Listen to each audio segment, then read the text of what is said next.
Gloria a Jesús. Vamos al versículo 16. Hechos 17, versículo 16. Y vamos a leer hasta el versículo 34. Yo espero que usted venga listo para leer un poco hoy, porque los voy a poner a leer. Bueno, nos vamos a poner a leer un poco, gloria al Señor, ya que es un relato muy interesante, muy importante de la palabra del Señor. Amén, gloria al Señor. Y pues es bueno que lo escudriñemos en la tarde de hoy. Amén, gloria al Señor. ¿Lo tenemos, amados? Gloria al Señor. Dice así la palabra, la letra, en el nombre del Padre, del Hijo y de su Santo Espíritu. Amén. Mientras Pablo los esperaba en Atenas, su espíritu se enardecía viendo la ciudad entregada a la idolatría. Así que discutía en la sinagoga con los judíos y piadosos, y en la plaza cada día con los que concurrían. Y algunos filósofos de los epicúreos y de los estíocos disputaban con él. Y unos decían: ¿qué querrá decir este palabrero? Y otros: parece que es predicador de nuevos dioses, porque les predicaba el evangelio de Jesús y de la resurrección. Y tomándole, le trajeron al Areópago, diciendo: ¿podremos saber qué es esta nueva enseñanza que hablas? Pues traes a nuestros oídos cosas extrañas. Queremos pues saber qué quiere decir esto. Porque todos los atenienses y los extranjeros residentes allí en ninguna otra cosa se interesaban, sino en decir o en oír algo nuevo. Entonces Pablo, puesto en pie en medio del Areópago, dijo: varones atenienses, en todo observo que sois muy religiosos, porque pasando y mirando vuestros santuarios, hallé también un altar en el cual estaba la inscripción: al Dios no conocido. Al que vosotros adoráis, pues, sin conocerle, es a quien yo os anuncio. El Dios que hizo el mundo y todas las cosas que en él hay, siendo Señor del cielo y de la tierra, no habita en templos hechos por manos humanas, ni es honrado por manos de hombres, como si necesitase de algo, pues Él es quien da a todos vida y aliento y todas las cosas. Y de una sangre ha hecho todo linaje de los hombres para que habiten sobre la faz de la tierra, y les ha prefijado el orden de los tiempos y los límites de su habitación, para que busquen a Dios y en alguna manera, palpando, puedan hallarle, aunque ciertamente no está lejos de cada uno de nosotros, porque en Él vivimos y nos movemos y somos, como algunos de vuestros profetas también han dicho, porque linaje suyo somos. Siendo pues linaje de Dios, no debemos pensar que la divinidad sea semejante a oro o plata o piedra, escultura de arte o de imaginación de hombres. Pero Dios, habiendo pasado por alto los tiempos de esta ignorancia, ahora manda a todos los hombres en todo lugar que se arrepientan, por cuanto ha establecido un día en el cual juzgará al mundo con justicia, por aquel varón a quien designó, dando fe a todos con haberle levantado de los muertos. Pero cuando oyeron de la resurrección de los muertos, unos se burlaban y otros decían: ya te oiremos acerca de esto otra vez. Y así Pablo salió del medio de ellos. Mas algunos creyeron, juntándose con él, entre los cuales estaba Dionisio el Areopagita, una mujer llamada Damaris, y otros con ellos. Gloria al Señor. Acompáñenme a orar, gloria al Señor, en esta tarde para que Dios se glorifique. Señor, te damos gracias. Gracias, Señor, por la bendición que tú nos das de nuevamente llegar hasta tu casa. La bendición, Señor, de poder compartir unánimes juntos, cada uno con nosotros como hermanos, Señor, que somos. Te damos gracias por la bendición de que tenemos de poder reunirnos en este lugar, Señor, alabarte, bendecirte, glorificarte, exaltar tu nombre, Señor. Gracias, Señor, porque tú has sido bueno con nosotros, Dios. Hasta el día de hoy, Señor, aleluya, somos más que privilegiados, Señor, porque tenemos vida. tenemos salud, tenemos fuerza, Señor, tenemos el sustento para nuestras vidas, Señor, aleluya. Gracias, Padre mío, aleluya, porque tú estás con tu pueblo, Señor, aleluya. Y nada falta, Señor, a aquellos que te temen, a aquellos que te buscan, Señor. Te damos gracias en esta tarde, Señor, aleluya. Amado, levante su mano y dele gracias al Señor. Vamos a ser un pueblo agradecido con Dios en esta tarde, aleluya. Dígale, Señor, gracias porque me cuidas a mí. Gracias porque cuidas a mis hijos. Gracias porque cuidas a mi familia, aleluya. Gracias, Señor, porque estoy en este lugar. Oh, porque tú has sido bueno conmigo, Señor. Tú has sido maravilloso conmigo, Dios. Yo no estuviera en este lugar si no fuera por ti, Señor. Yo no estuviera en este lugar si no fuera por tu misericordia, Señor, aleluya. Y en esta hora, Señor, nos disponemos a escuchar de tu palabra, el consejo de ella, Señor. Que tú nos hables, Dios mío, aleluya, a través de ella. Y que tu poder sea manifestado, Señor. Ayúdanos a seguir hacia adelante, Dios mío, aleluya. Te lo pedimos creyendo en el nombre de tu Hijo Jesucristo, a quien damos la gloria, la honra, la alabanza por los siglos de los siglos. Gracias, Señor. Amén, gloria al Señor, amén. Puede tomar su lugar, amados hermanos, aleluya. Saludamos a todos los hermanos, amén, que estamos aquí, todos los hermanos que puedan estar viendo también por las redes sociales, gloria al Señor. Sean más que bendecidos y bienvenidos a este servicio en la tarde de hoy, gloria al Señor. Quiero hablar bajo el título Jesús entre otros dioses. Como ya estuvimos leyendo hace unos segundos, amén, el apóstol Pablo se encontraba en esta ciudad de Atenas. Quizás muchos no se habían dado antes cuenta que esta ciudad aparece en la escritura, ¿no? Pero qué interesante que aparece esta historia aquí en este relato donde Pablo se encuentra en esta ciudad y él se ve a la necesidad de predicar el evangelio. Y qué hermoso cuando vemos a un hombre, a una mujer de Dios que no mata el tiempo, ¿verdad? No se queda parado, no se queda tranquilo o tranquila, sino que el apóstol Pablo estaba esperando a aquellos que le ayudaban en el ministerio en esta ciudad. Y dice que cuando él empezó a mirar alrededor en esta ciudad, su corazón enardecía, ¿verdad? Su corazón se sentía entristecido, posiblemente, quizás un poco molesto por el hecho de que en esta ciudad había tanta idolatría, tantos dioses que se adoraban, tantas cosas que sucedían. Y él empieza, ¿verdad?, a hacer la labor del Señor. Qué maravilloso es ver a este hombre cómo es movido por Dios a trabajar en la obra del Señor. Ahora, cuando hablamos de esta ciudad de Atenas, quiero darles solamente algunos datos de esto para que entendamos un poco en dónde es que se estaba metiendo el apóstol Pablo, ¿no? Quizás es fácil leerlo y decir, gloria a Dios, el apóstol Pablo estuvo en medio de los filósofos de aquel tiempo, estuvo en el Areópago donde todo el mundo iba y escuchaba sabiduría y todo el mundo, quería escuchar algo nuevo. Bueno, esta ciudad de Atenas fue básicamente engrandecida por su filosofía y sus grandes enseñanzas. Fíjese que en el 470 antes de Cristo aparece un hombre que se llamaba Sócrates, del cual hemos oído mucho, que fue un grande filósofo griego y también fue maestro de otro que después de él se llamó Platón. En el 427 antes de Cristo aparece en Grecia este hombre llamado Platón, que no solamente hablaba filosofía y grandes palabras y el mundo se maravillaba, sino que él empezó a hablar mucho de la ética, de la psicología. Obviamente hablaba filosofía, pero se empezó a desenvolver en temas, por ejemplo, como la política, ¿verdad? Y lenguaje educacional, y empezó a causar un gran algo nuevo, una revolución filosófica estaba sucediendo.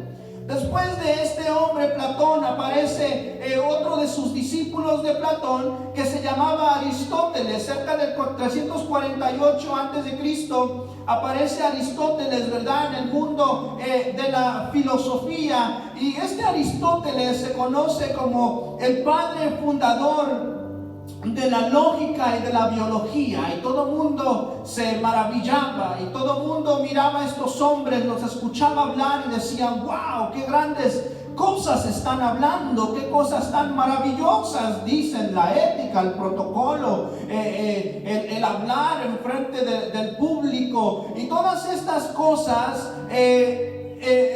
rodeaban esta cultura, no solamente la ciudad de Atenas, sino que la cultura había sido envuelta en todo este pensamiento filosófico.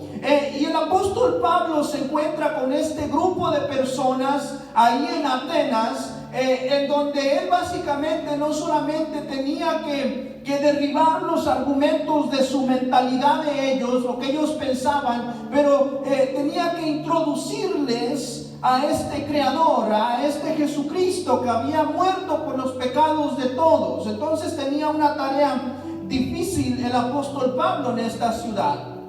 Vemos que el apóstol Pablo en esta ciudad, la escritura nos dice en los versículos que leímos, que se encontraba con algunos grupos que eran judíos piadosos. Simplemente eran judíos que propagaban la ley mosaica, o sea, que estaban apegados a su costumbre judía, a sus costumbres de israelitas, ¿verdad? Creían en lo que se les había enseñado desde antes. Encontró también el apóstol Pablo en esta ciudad a unos que se llamaban los epicureos o epicúreos, ¿verdad? Y estos hombres o personas eran intelectuales, pero a su vez estas personas negaban la intervención y posiblemente aún la existencia de un Dios. Ellos no creían en lo divino, no creían en la intervención de algo sobrenatural como un Dios creador o como un espíritu de Dios o cosas así. Ellos lo negaban y para ellos lo más importante era fomentar el placer, los placeres de los ojos, los placeres de la boca, los placeres de todo tipo de placer mental y de cualquier cosa. Estas personas se enfocaban en eso. Por eso es que todas estas ciudades sabemos que había dioses que de la fertilidad o diosas que de esto. Todo era un dios para ellos. Todo lo que les producía placer carnal era algo maravilloso para ellos. Encuentra también el apóstol Pablo a los estíocos. Y estos estíocos enseñaban la adoración a muchos dioses, a muchas divinidades. Y estos estíocos negaban que hubiese una vida después de la muerte. Más bien muchos de ellos creían en la reencarnación.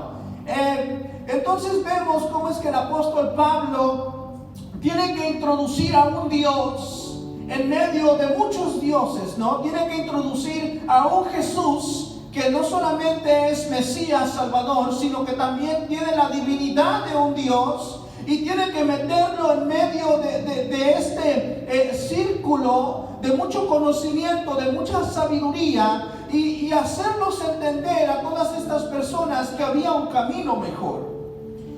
Y también en esta ciudad se encontraban muchas personas que eran idólatras en que tenían muchos dioses. De hecho, aquí lo escudriñamos cuando el apóstol Pablo estaba caminando por esta ciudad. Se encuentra un altar que decía al Dios no conocido. Imagínese usted, tenía todos los dioses por haber y todavía adoraban a uno que no conocían por si acaso, ¿no? Entonces eran idólatras a una magnitud tan grande, ¿verdad? Que se atrevieron a hacer un altar. Por si acaso hay otro Dios, pues van a hacerle un altar para que se adore, por si acaso no se vaya a enojar ese Dios, ¿no? Y fíjense que en esta ciudad de Atenas, el evangelio de Jesucristo, la palabra del Señor como evangelio, solamente era una ideología más. Todos habían escuchado de un Jesús que había causado una gran conmoción. Todos habían escuchado de un Jesús que posiblemente era un gran sabio, un gran inteligente, porque conmovió la generación, la cultura donde él nació fue conmovida, algo sucedió cuando él caminó la tierra. Y entonces era como una ideología más en medio de otras miles de ideologías en esta ciudad de Atenas. Entonces nos vamos a dar cuenta que todo el mundo quería tener la verdad. Todo el mundo quería tener lo correcto. Todo el mundo quería saber lo que estaba bien. Y todo el mundo quería vivir una vida agradable de acuerdo al precepto en el cual ellos creían, ¿no? Pero en medio de este mundo y de esta lucha y de esta batalla posiblemente campal entre muchos pensamientos, aparece el Evangelio de Jesucristo. Y nosotros sabemos que cuando aparece el Evangelio de Jesucristo disipa cualquier otra cosa que pueda estar en su camino. No sé usted, pero cuando el Evangelio de Cristo vino a mi vida, algo sucedió. Y nosotros hemos visto que cuando el Evangelio de Cristo viene a las vidas de muchas personas que vienen con ideologías, con conocimientos, con cosas así medias extrañas en la mente, de repente el Evangelio como que los cambia, como que los transforma. Y es que la palabra nos enseña que el Evangelio es poder de Dios para salvación y salud de todos aquellos que creen. Ahora, el apóstol Pablo les hace un llamado a todos estos atenienses, les hace un llamado al conocimiento del Dios verdadero. Y aquí es donde él empieza a predicarles.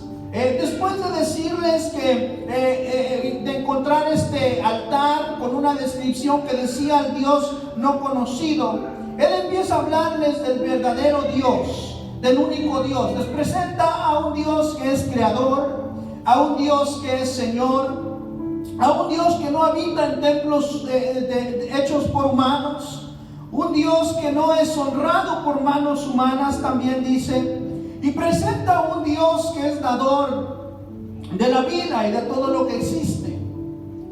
Y es interesante lo que él les dice aquí en el versículo 28, en ese Dios que yo les estoy presentando, el apóstol Pablo le dice a todos estos atenienses, o mejor dicho, a todos estos sabios que estaban en este areópago. Era el lugar donde se reunían todos los sabios, todos los de conocimiento, todos los maestros, donde estaban las grandes eminencias, ¿verdad? Donde todo el mundo quería ir y escuchar y aprender. Todo el mundo tenía el deseo de entrar ahí. Y este apóstol Pablo, cuando los atenienses dicen, este hombre trae una nueva ideología, trae una nueva mentalidad, trae algo nuevo, nosotros queremos algo nuevo, nosotros estamos sedientos por algo nuevo todo el tiempo, vamos a invitarlo a platicar con nosotros. Entonces lo invitaron y ahí posiblemente estaban tomando té o lo que tomaban en aquel tiempo, ¿no? Y entonces el apóstol Pablo empieza a presentarles un Dios diferente, una ideología diferente, algo que ellos no habían escuchado nunca jamás, cosas extraordinarias, cosas poderosas. Y no solamente escuchan cosas poderosas acerca de este Dios, sino que el apóstol Pablo le dice a ellos, fíjense que uno de los pensadores de ustedes les ha dicho, porque en él vivimos y nos movemos y somos, como alguno de vuestros propios poetas ha dicho antes también, porque linaje suyo somos. Les está diciendo, el Dios que yo les presento, como ya alguno de ustedes ha enseñado anteriormente, ese Dios es el que nos creó a nosotros, es el que nos hizo en el vientre de nuestra madre. Y todas estas cosas maravillosas, el apóstol Pablo empieza a presentarles, en pocas palabras, él les empieza a presentar un nuevo Dios, una nueva ideología, Por eso es que hemos titulado esta reflexión Jesús entre otros dioses, porque todos estos hombres, todas estas mujeres adoraban a muchos otros dioses, pero de repente el apóstol Pablo les empieza a presentar un Dios verdadero, un Dios que se quiere relacionar con ellos, un Dios que quiere tener intimidad con ellos, un Dios que busca el bien de cada uno. Gloria al Señor. Entonces, Él les presenta a este Dios. Y Él les dice que este Dios que Él les presenta, un día va a juzgar a tanto muertos como a vivos. Y les presenta el Evangelio. Y vemos que claramente algunas de estas personas se convierten al Evangelio. Gloria a Dios por eso. Y ahora, hermano Gabriel, ¿por qué me estás hablando de Atenas? Y a mí, ¿en qué me beneficia que me hables de todas estas cosas? No estamos muy lejos de ese tiempo, amado. No estamos muy apartados del tiempo donde estaba viviendo el apóstol Pablo. Fíjese que en este día nuestra cultura moderna, con toda la elocuencia, con toda la tecnología, con todo el conocimiento, con toda la sabiduría que nosotros experimentamos en este mundo, cuando usted se pone a mirar y a observar claramente, vivimos en un mundo que tiene muchos dioses. El cristiano, el evangélico de este tiempo vive en un tiempo donde desafortunadamente se encuentra rodeado de muchos dioses alrededor de él. Cuando nosotros decimos que somos representantes de Cristo en el mundo, nosotros estamos siendo como Pablo, que posiblemente se sentía chiquito en medio de tantos sabios, de tantos inteligentes, que venía con una nueva ideología, con un nuevo pensamiento, a presentarle a todos estos inteligentes un nuevo evangelio, una nueva enseñanza.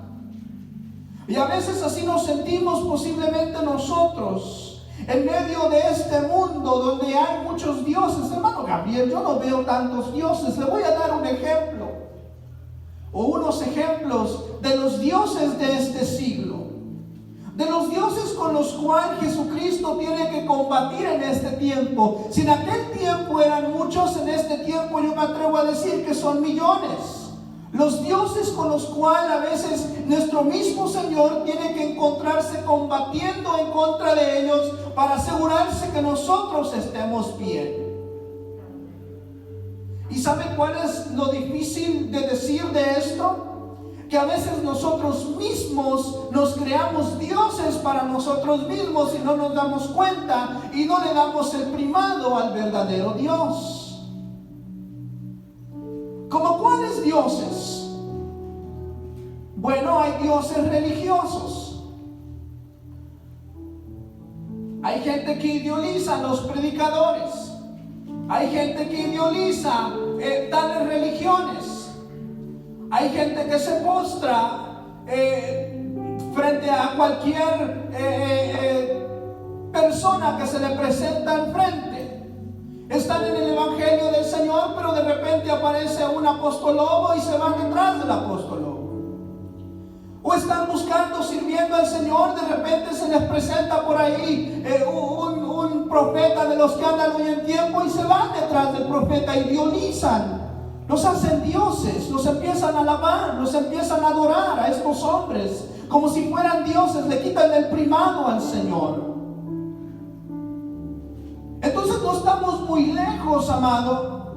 Y yo no les digo que la gente se va porque yo lo he oído. No, yo les digo que se va porque yo los he visto. Yo he visto gente que servían al Señor antes, pero llegó uno que les dijo: mira, cuando yo suba al ministerio, yo te voy a hacer esto. Y la gente se va con estas personas. Idolizan a los hombres. Adoran a los hombres más que a Dios. Existen los dioses académicos, los dioses de la sabiduría, de la inteligencia, de los que van a las grandes universidades y se llenan de conocimiento. Y yo sigo a este, y yo sigo al otro, yo quiero aprender de tal maestro, yo quiero aprender de tal otro. Se olvidan de la palabra del Señor para llenarse de sabiduría humana, de inteligencia humana, y se pierden en estas sabidurías humanas. Los hay, amados. Y hay muchos de ellos. Los dioses, otros dioses, los dioses de la política, que a mucha gente le encanta en este tiempo andar haciendo política. Óigame, parecen políticos todo el mundo. Por darle un ejemplo, nunca ponen un mensaje, un versículo bíblico en sus redes sociales de salvación, de Jesucristo, de ven a Cristo, Cristo te salva, Cristo te ama. Pero ¿cómo ponen propaganda política? Idealizan a los políticos como si los fueran a salvar. Como si la política haya hecho algo por ellos. Claramente, amado, y no me voy a quedar en este tema, pero la política no le ha servido al mundo. La política le ha fallado al mundo, es claro, es obvio. No se deje envolver, ponga a Cristo primero. Todas estas personas preocupándose que qué va a pasar en el mundo de la política, dejen que ellos hagan lo que ellos tengan que hacer. Usted haga su parte y siga a Cristo. Es triste ver eso. Idealizan la política como si fuera algo más grande que Cristo. Se olvidan de Cristo. Vaya, lo he visto hasta gente cristianos peleándose en las redes sociales, que si por este o que si por el otro. Interesante, ¿no? Se han hecho dioses a hombres que son carne y hueso, que les van a fallar al final del día como sea. Y a pesar de todo, por quien sea que le vayan a la izquierda o a la derecha, esto no se va a mejorar, amado. Esto va de mal en peor. Yo no me canso de decírselo a la gente y todavía la gente se sigue peleando por política. Esto no se va a mejorar, amado. Y así usted no lo crea o lo crea, gloria al Señor, no se va a mejorar. Entonces no pongamos nuestra confianza, nuestra fe en personas, en seres humanos que son como nosotros, de hecho peor que nosotros, porque se encuentran hundidos en pecado, en maldad, en inmundicia, no saben lo que hacen, lo que piensan. Nosotros por lo menos tenemos la palabra del Señor, la cual nos avala y nos ayuda a seguir hacia adelante, a seguir mirando al Señor. Se hacen dioses humanos. Adoran a la mujer, adoran al hombre, adoran a sus grandes artistas, adoran, óigame, hay padres que adoran hasta a sus hijos, los hacen dioses a sus hijos. Todo lo que el niño diga se tiene que hacer, todo lo que la esposa diga se tiene que hacer, todo lo que el esposo diga se tiene que hacer. Y eso sucede aún dentro a veces de nuestros círculos, amado. Se le quita el primado a Dios para poder complacer al cónyuge o a un miembro de la familia. Y con todas estas cosas, el Espíritu de Dios y la palabra del Señor tiene que combatir, y muchas otras cosas todavía. El Espíritu de Dios y la palabra del Señor tiene que combatir continuamente. ¿Por qué? Porque la gente le quita el primado al Señor. Se han olvidado del Dios verdadero, del Dios que hizo los cielos y la tierra. Por eso es que digo que Jesús está combatiendo con muchos otros dioses. Jesús en medio de muchos otros dioses en este tiempo. La gente se ha olvidado por un momento de que el Señor viene, de que Cristo viene, de que Cristo es el esposo de la iglesia, de que no somos eternos en este mundo, amado, que en este mundo somos peregrinos y extranjeros, que nos estamos preparando para ir a las bodas del Cordero. Y entonces hay personas que están enseñándole a muchos una eternidad, una gloria terrenal, una gloria aquí. Dios te va a bendecir, Dios te va a prosperar, Dios te va a dar, Dios te va a esto, Dios te va al otro. Pero aquí en la tierra nunca les hablan del cielo, nunca les hablan de la gloria, nunca les hablan de eternidad, nunca les hablan de que nos vamos a encontrar con Cristo en el cielo. Entonces le están quitando el primer lugar a Jesucristo. están poniendo a Jesús en medio o entre otros muchos dioses. Entonces, el consejo o el cuidado que debemos de tener como pueblo, amado, es de que no quitemos a Jesús de enfrente de nosotros. Que la presencia de Dios siga siendo nuestro baluarte. Que el Señor siga siendo ese que nos representa. Que no busquemos representación humana o representación de cualquier otra índole, pero que busquemos la representación del cielo. Así como el apóstol Pablo entra a esta ciudad y él dice: yo soy un agente del reino de los cielos y yo vengo a presentarles lo que yo sé que es la verdad. Yo vengo a abrirle los ojos, y gracias a que este hombre, con una dedicación tan magnífica, tan excelente, predica de esta manera y enseña de esta manera, dice el versículo 34 que algunos creyeron. Por lo menos algunos pocos creyeron, ya que este hombre iba dispuesto y procuraba siempre poner a Dios, poner a Cristo adelante. Él no se conformaba con que Jesús estuviera en medio de muchos dioses. Él se aseguraba que Jesús estuviera más alto de todos los dioses y que el argumento cristiano derribara cualquier otro argumento que pudiera existir en ese momento. Nos da una gran lección a nosotros. Me da una gran lección a mí, porque a veces tendemos a poner a Jesús un poco más abajo porque tenemos miedo, porque sentimos la presión de grupo, porque sentimos la presión de aquellos que nos miran o de los que nos rodean. Pero, amado, es importante poner a Jesús en alto todo el tiempo, poner al Señor en alto. Que la presencia de Dios vaya al frente. Quiero llevarlo solamente a otra cita bíblica, al libro de Primera de Samuel. Y el capítulo 5, versículo 1 en adelante. Quiero leerles un relato.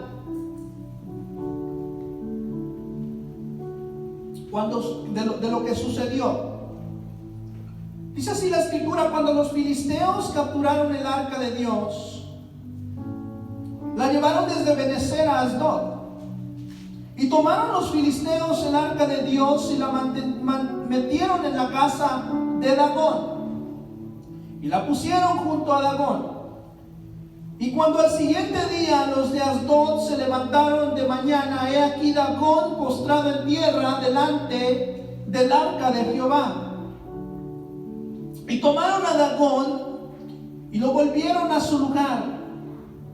Y volviéndose a levantar de mañana al siguiente día, he aquí que Dagón había caído postrado delante de la tierra, delante del arca de Jehová, y la cabeza de Dagón y las dos palmas de sus manos estaban cortadas sobre el umbral, habiéndose quedado a Dagón el tronco solamente.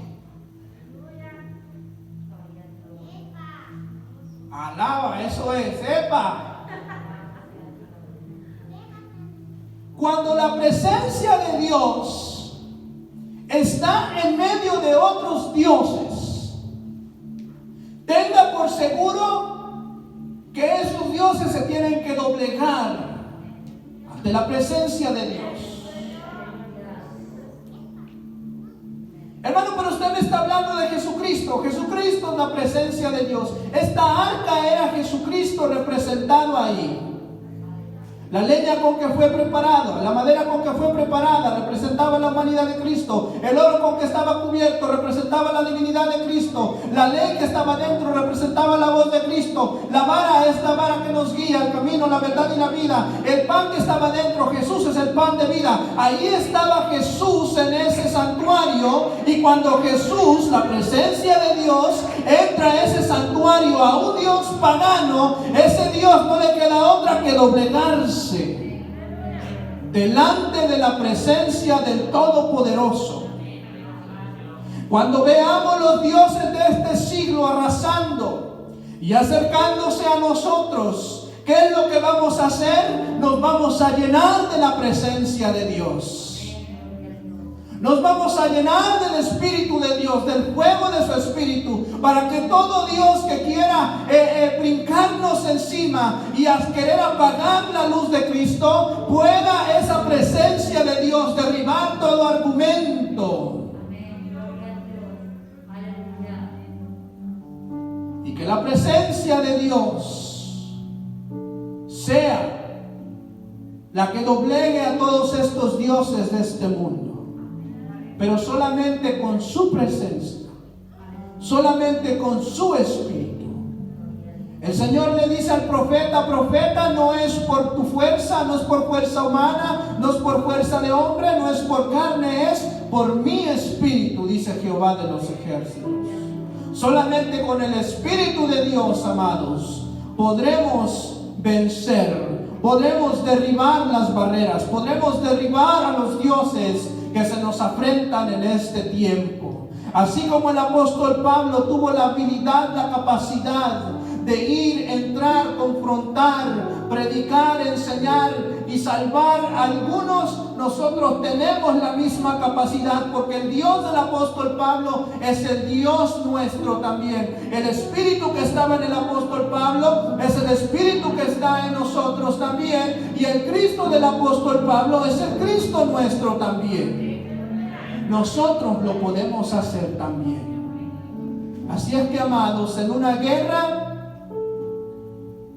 en una contienda entre Jesús y muchos dioses, que no nos quede la menor duda de que Jesús es el ganador, de que el Señor es el vencedor, de que Él reina, de que Él se sienta en la reunión de los dioses y que Él les manda a ellos a hacer lo que Él quiere que ellos hagan.